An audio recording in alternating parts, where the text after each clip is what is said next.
Olá pessoas, vamos para mais um Doc NFL aqui no nosso canal. Muito obrigado a você que é membro, é você que financia essa bagunça. E a gente vai começar uma série que a gente já está rascunhando os próximos capítulos, que é a série de melhores defesas do século XXI. A gente vai falar de grandes unidades defensivas que foram aí marcantes nesses últimos 25 anos de século XXI.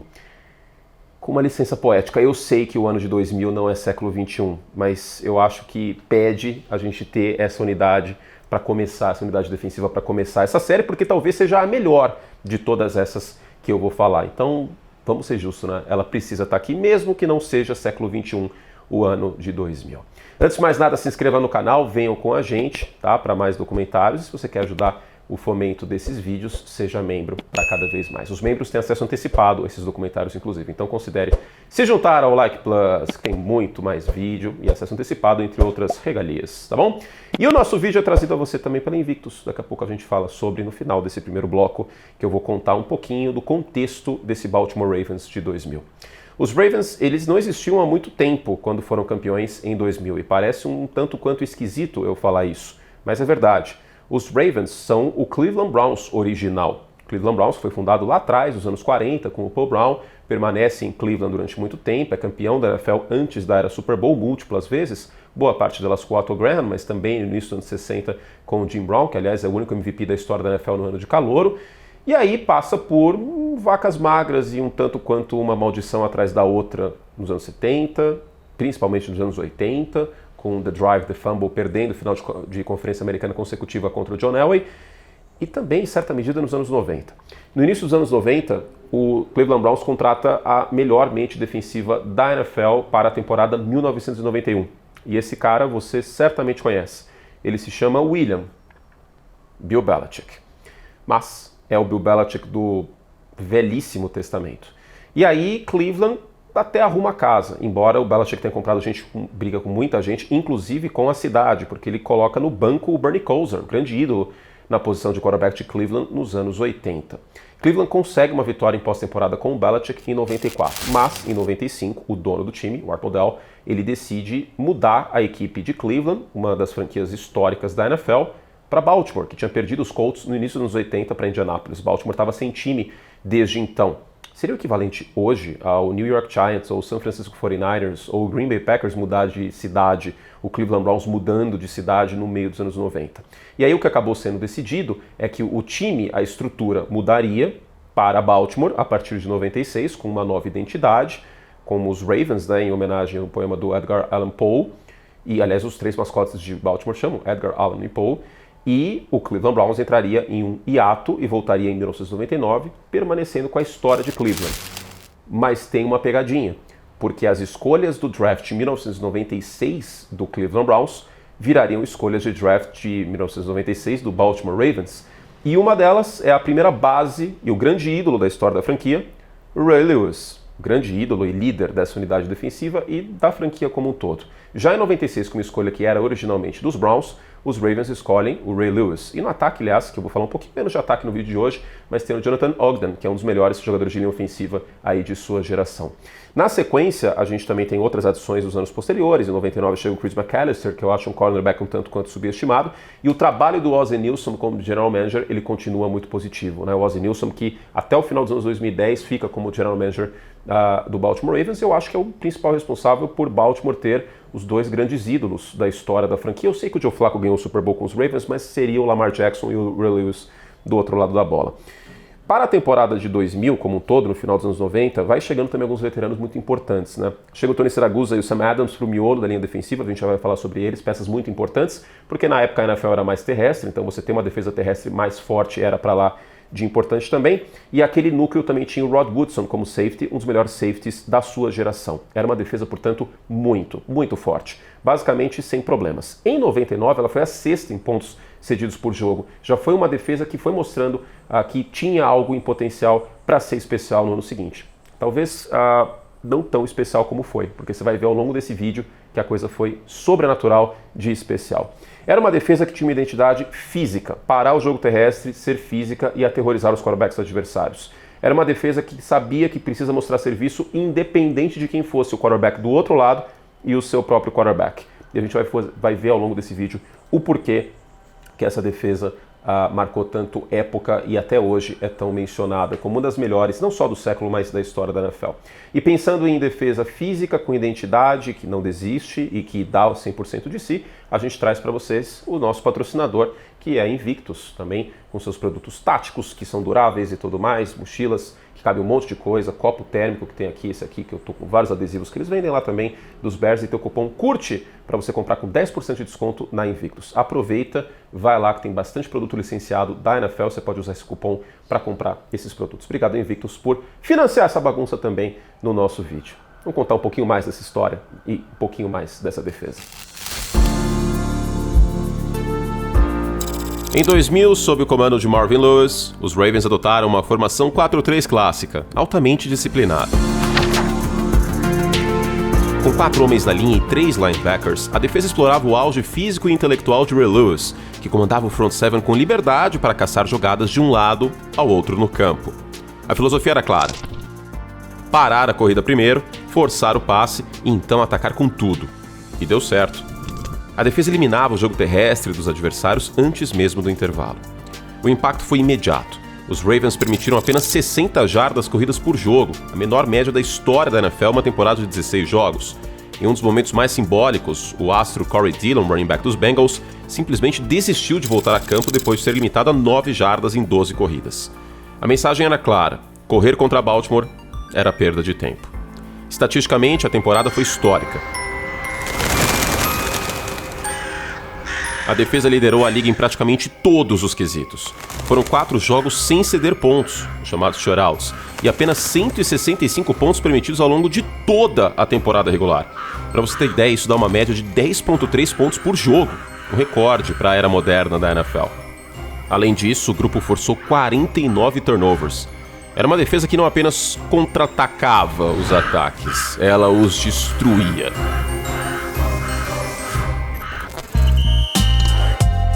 Entre os destaques, Ray Lewis foi o pilar emocional e técnico, eleito defensor do ano na NFL. Na linha defensiva, Tony Siragusa e Sam Adams formavam uma muralha de mais de 300 quilos contra o jogo corrido. A secundária era comandada pelo experiente Rod Woodson, enquanto Chris McAllister surgia como um cornerback físico e decisivo. E, nos flancos, Peter Bower impunha velocidade e pressão constante nos quarterbacks, liderando o pass rush ao lado de Rob Burnett e Michael McCarry.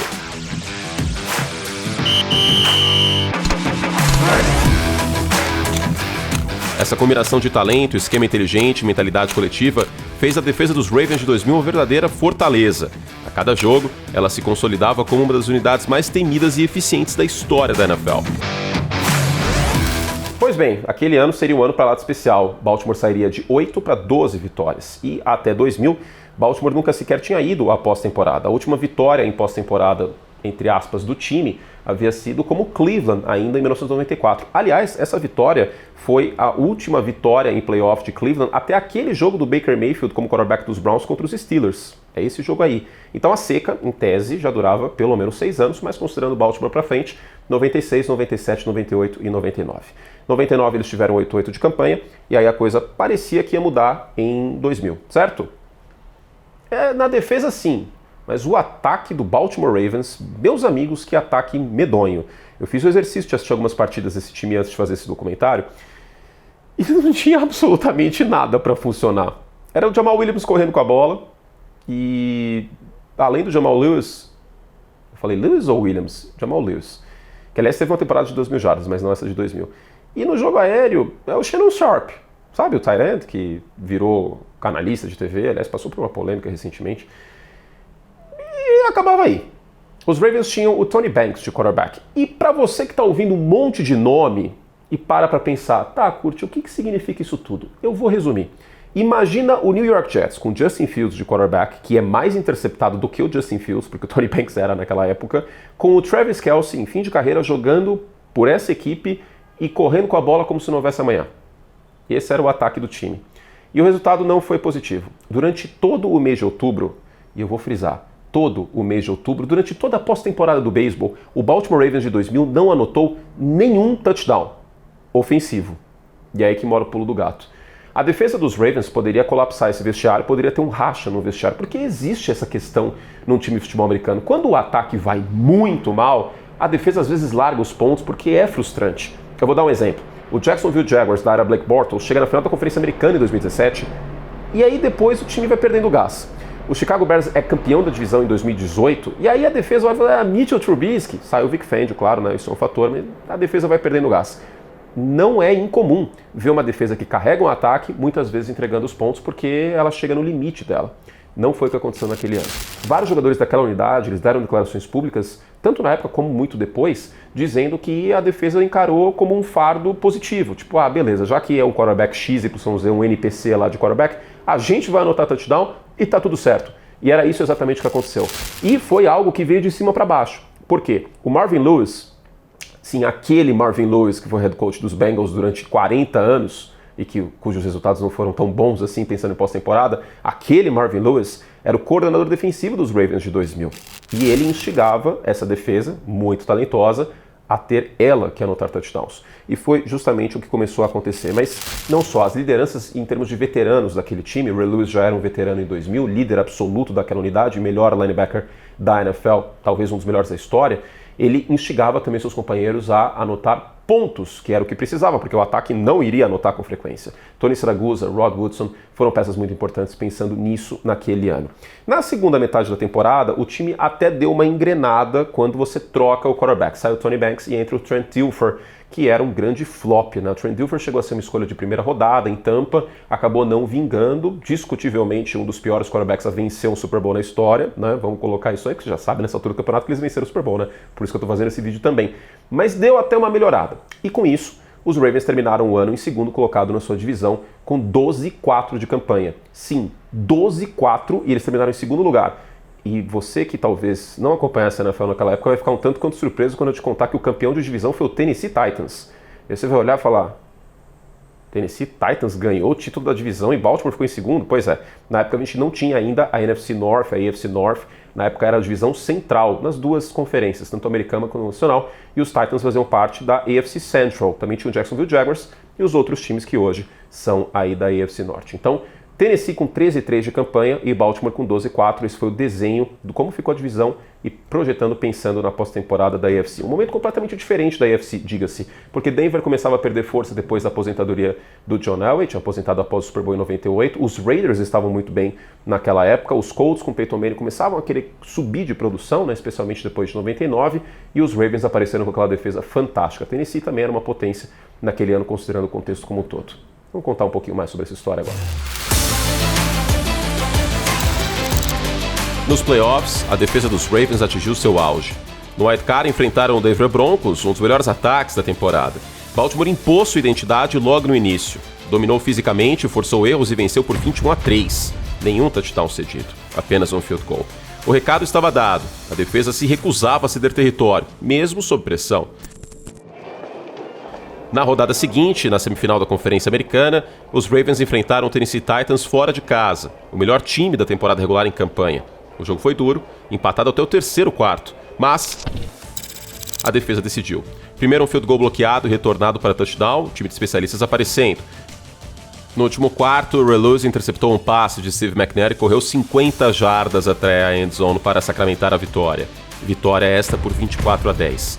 A defesa tomou 3 pontos na primeira partida dos playoffs e 10 na segunda.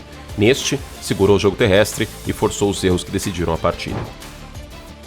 Na final da Conferência Americana, contra o Oakland Raiders, veio uma das performances mais dominantes da história da NFL. Logo no primeiro quarto, Tony Siragusa acertou um tackle brutal no quarterback Rich Gannon, que não voltou ao campo. O cornerback Dwayne Starks interceptou e anotou um touchdown. A defesa acumulou sacks, pressionou em todo o snap e cedeu apenas 3 pontos numa final de conferência. O ataque não foi tão bem assim. Anotou 16. 16-3. Ao fim dos 3 primeiros jogos de playoff, a defesa dos Ravens havia permitido apenas um touchdown ofensivo. Em 3 jogos, apenas um. E então, veio o Super Bowl 35. No maior palco do futebol americano, os Ravens enfrentaram o New York Giants e deixaram claro desde o kickoff quem mandava. Os Giants foram anulados. Não conseguiram avançar nem ameaçar. Os 7 pontos que marcaram vieram de um retorno de kickoff. O ataque deles foi completamente apagado. A defesa forçou 5 turnovers, incluindo uma interceptação retornada para touchdown por Dwayne Starks. O quarterback dos Giants, Kerry Collins, foi sacado 4 vezes e interceptado em 4 ocasiões. Ele passou mais tempo sendo pressionado do que executando jogadas. Baltimore venceu por 34-7. No final, Ray Lewis levantou o troféu de MVP do Super Bowl, uma rara honraria para um defensor. Com ele erguendo o Vince Lombardi Trophy, o mundo entendeu. Essa foi uma das defesas que não apenas venceu jogos, ela construiu um campeonato com as próprias mãos e entrou para sempre para a história da NFL. E aí fica o questionamento. A defesa do Baltimore Ravens de 2000 é a melhor da história da NFL? Existem argumentos para isso. Geralmente, quando essa lista é montada, ela figura entre as 5 maiores da história. É muito difícil, até pela questão estatística, pela questão de narrativa, pela questão de feito, não colocar essa unidade dos Ravens de 2000 como uma das 5 maiores da história. Mas faz sentido? Ela tinha uma identidade, como por exemplo a defesa dos Bears, que em 84 estabeleceu o recorde de mais sacks numa temporada, em 85 seria campeã? Ou, por exemplo, a secundária dos Steelers, que forçou a NFL a criar regras de interferência de passe em 78? Eu acho que dá para dizer que sim, porque ela anotou muitos pontos com frequência, salvou o time por conta disso. E se você for pegar todas as melhores defesas da história da NFL, existe um argumento de que essa unidade ela foi a que teve que mais fazer pelo time porque menos fazia o ataque. Se você pegar os Bears de 85, por exemplo, Jim McMahon não era um quarterback ruim e o Walter Payton um dos melhores running backs da liga. Se você pegar os Steelers dos anos 70, o Terry Bradshaw era um dos melhores quarterbacks da liga, você tinha uma dupla com o Swan e o Starworth no corpo de recebedores, você tinha bons running backs lá, também dá para argumentar que Pittsburgh tinha ajuda no ataque. Talvez fica pau a pau em relação a pouca ajuda no ataque com os Buccaneers de 2002, até porque a no-fly zone dos Broncos teve Peyton Manning, embora não fosse o Peyton Manning edição de colecionador, mas teve o Peyton Manning em 2015, isso pesa, e o Seahawks com a Legion of Boom teve o Marshall Lynch e o Russell Wilson, que era um quarterback para lá de competente naquela época. Então, se você for fazer o argumento, no século XXI, nenhuma defesa, eu acho, teve tanta pouca ajuda como essa dos Ravens de 2000. Como eu falei, ela passou vários jogos sem anotar nenhum touchdown ofensivo. Ela passou o mês inteiro de outubro anotando pouquíssimos touchdowns ofensivos. Ela cedeu 247 jardas por jogo, o que é menos da defesa dos Bears de 85, que foi uma defesa que sufocava os adversários. 10 pontos por jogo essa unidade cedeu. Imagina o seguinte, os Jets, esse Jets, com o Breece Hall, que poderia ser equivalente ao Jamal Lewis, enfim, com o Breece Hall e um tight end mais para o fim da carreira, e o Justin Fields. Esse time chegando no Super Bowl e ganhando o Super Bowl. Imagina o quão boa teria que ser a defesa para isso acontecer. E era essa a defesa dos Ravens de 2000. O ataque não passou de 16 pontos por jogo em 9 partidas. Isso é um feito e tanto. Essa defesa não tomou touchdown no Super Bowl. Sim, foi contra o Kerry Collins, os Giants, que foram meio que um sucesso de carnaval na época, mas mesmo assim, é um feito e tanto. Dá para argumentar, portanto, que nenhuma defesa teve que fazer mais por um time do que essa. E tem uma identidade? Tem. Essa talvez seja a defesa que cristaliza na cabeça de todo mundo aquela velha frase: ataques ganham jogos, defesas ganham campeonatos. E essa defesa dos Ravens de 2000 definitivamente ganhou um campeonato. E foi apenas o primeiro ato dela. Por quê? Em 2012, no último ato da carreira do Ray Lewis, essa defesa com o Ed Reed, melhor safety do século XXI, diga-se, com o Terrell Suggs, ao longo dos anos essa defesa foi ainda mais reforçada, perdeu algumas peças, mas continuou com uma identidade. Quando a gente olha para o Baltimore Ravens hoje, claro, a gente pensa no Lamar Jackson, mas a gente sempre pensa nessa identidade defensiva. E essa identidade defensiva começou com o Baltimore Ravens de 2000, certamente uma das maiores defesas da história e também do século XXI, embora 2000 não seja o século XXI. Gostou desse vídeo? Deixa o like, por favor, não custa nada. Se você clicar no like, vai aparecer uma bolinha de futebol americano, é bem fofo. Clica aí, e se você quer colaborar com os nossos documentários, não deixe também, além de se inscrever no canal que não custa nada para você, ser membro para ter acesso antecipado a esses documentários, e quanto mais membros, mais documentários a gente pode fazer, para a equipe de edição e tudo mais, para a gente aqui no canal. Eu faço outros vídeos de foco nesses, enfim, é assim que funciona. Um beijo carinhoso para vocês, espero que vocês tenham gostado, e a gente volta em breve com a ordem cronológica. E a próxima defesa não foi tão distante assim, foi 2002. Qual foi? Coloca aí nos comentários, vamos ver se alguém adivinha. Vocês vão adivinhar com certeza, porque eu falei dela neste vídeo. Mais do que nunca, e talvez não tanto quanto essa unidade, fizemos todo o estrago que podíamos. Muito obrigado a você que assistiu, e a Invictus, patrocinador aqui dessa série de documentários de melhores defesas do século XXI. Beijo carinhoso e até a próxima.